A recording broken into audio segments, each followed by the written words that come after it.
मैं यहाँ तुम्हें दोबारा नहीं देखना चाहती हूँ।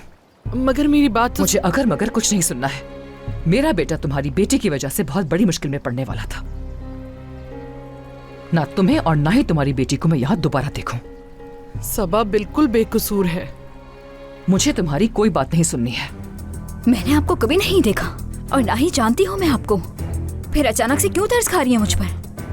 क्या तुम्हें ये बात अजीब नहीं लगती कि तुम अपने ही घर में एक नौकरानी की तरह काम कर रही हो?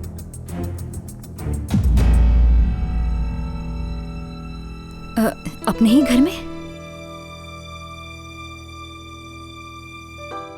क्या आप करीम साहब और उनके खानदान की बात कर रही हैं? वो तुम्हारे बाबा हैं और सादिया तुम्हारी माँ।